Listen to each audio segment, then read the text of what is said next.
De novo, fim de ano. Janeiro, fevereiro, dezembro já vai passar outro ano. Janeiro, fevereiro, março, vamos para dezembro de novo e vamos fazer um outro ano. Afinal de contas, quem inventou isso de ano? Olá, sou o professor Manuel aqui do Kaizen Reforço Escolar e eu convido você para a gente descobrir quem inventou isso de ano. Afinal de contas, quando a humanidade criou essa divisão de tempo? Vamos analisar a criação da nossa humanidadezinha lá atrás, né? Nós saímos daquela evolução, ser humano lá na pré-história, vivendo em cavernas. Então, qual foi a primeira divisão que o ser humano fez quando ele era coletor, caçador e se escondia em cavernas e em lugares seguros assim? Era dia, quando eles poderiam sair para pegar, caçar, pegar frutas, e noite, quando eles tinham que se esconder de predador, porque não tinha luz o suficiente para que eles conseguissem fazer outras coisas. Então o ser humano começou a achar lugares melhores, onde tinha mais comida, onde tinha água. Então ele passou a ficar um pouquinho de tempo mais ali, mas ainda continuava sendo nômade. Tá certo? Quando acabava aqueles recursos dali, ele ia embora. Então quando ele passou a se fixar um pouquinho mais, ele precisou dividir melhor esse dia e noite. Ele precisou dividir melhor, por quê? Porque ele tinha que saber até onde ele poderia ir e voltar sem que tivesse ficado pela noite.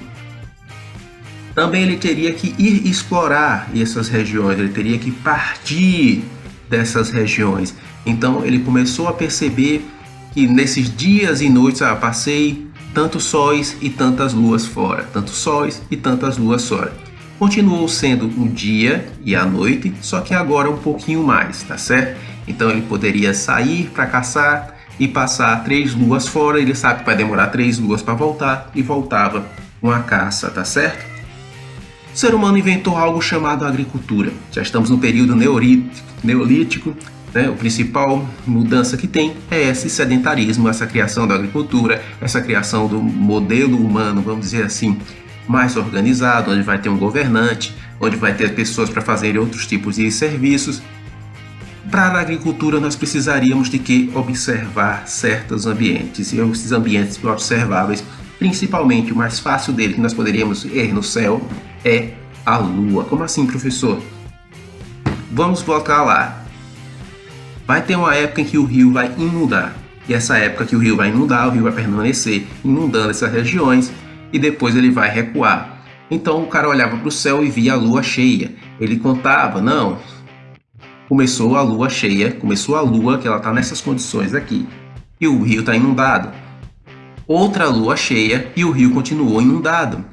Na terceira lua cheia o rio começou a recuar e dá para ele plantar aquilo ali. Dá para ele plantar naquela região que vai estar extremamente fértil, porque eu estava lá com o rio, e ele vai plantar os produtos dele e ele vai dizer, não, agora vai demorar 6 luas daquela, ou 7 luas daquela, até que o rio encha de novo. E foram assim que foram sendo criados esses períodos de tempo. Então lembrando que uma lua normalmente demora uns 28 dias por aí para se repetir. Então foram esses períodos de tempo. Então foram criados exatamente para esse tipo de situação. Principalmente os egípcios fizeram isso porque eles dependem 100% das inundações do Nilo ali para fazer seus alimentos, para conseguir fazer aquela civilização incrível que foi a egípcia. Então esse tipo de calendário, que teve como base a Lua, é conhecido como calendário lunar. Então nessa época, né, o homem voltou à agricultura, que o homem conseguiu se sedentarizar, conseguiu criar certos tipos de cidades, vamos dizer assim, foi criado esse calendário para esse tipo exclusivo de agricultura, tá certo? E coincidiu exatamente dele ser nesses períodos de 12 meses. Mas seriam os egípcios os criadores disso? Antes dele, uma outra civilização já tinha feito e dividido o período em 12.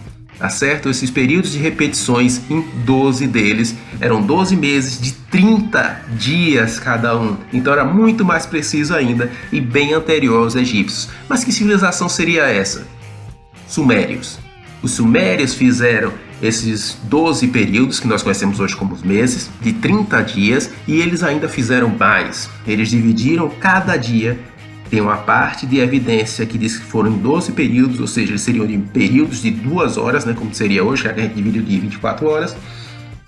E tem outros evidências que ainda não estão tão comprovados, mas que dividiriam o tempo em 24, ou seja, seriam praticamente como é hoje.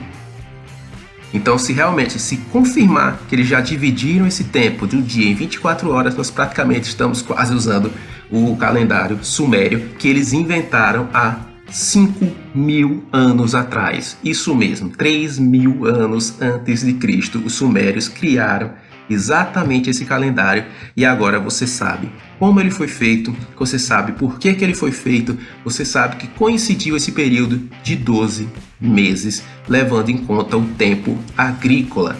Professor, nós falamos do calendário lunar e nós usamos hoje o calendário solar. Exatamente, nós usamos hoje o calendário solar. Nós usamos um calendário que leva em conta a posição do Sol em relação à Terra. Então, era muito mais fácil para eles naquela época fazerem isso daí, porque eles não tinham essa condição. O Sol nasceu hoje a 5 graus, né, do outro dia. O Sol nasceu hoje a 30 graus do que ele nasceu do outro dia. Pô, não tem essa condição. Não naquela época, não é? Deles fazerem isso aí. Era uma época, mas o calendário solar nasceu sim há um bom tempo atrás também, tá certo? Mas essa é uma outra história. Então nós sabemos quem inventou o ano, sumérios, e eles chegaram muito perto do que é hoje. Então no próximo vídeo nós vamos saber o que é o calendário solar, calendário lunar, e vamos saber de algumas civilizações que tinham de 2 calendários, um calendário religioso, um calendário civil, tinha outras civilizações que tinham um calendário comercial e um calendário civil. E se você acha isso estranho, não ache não, porque nós temos isso até hoje. Se você chegar para alguém do banco, se você chegar alguém para contabilidade, pergunta a ele: ei, quantos dias tem o seu ano comercial? Ele vai dizer 360, e aí ele vai ter que explicar muita coisa para você, porque nosso ano civil tem 365 dias, tá certo? Professor Manuel, aqui do Kaizen, essa curiosidade histórica, bem nesse dia, quando nós vamos passar para um ano novo. Um feliz ano novo a todos vocês, e que em 2023 venha cheio de felicidades, prosperidades para todos vocês. Até a próxima.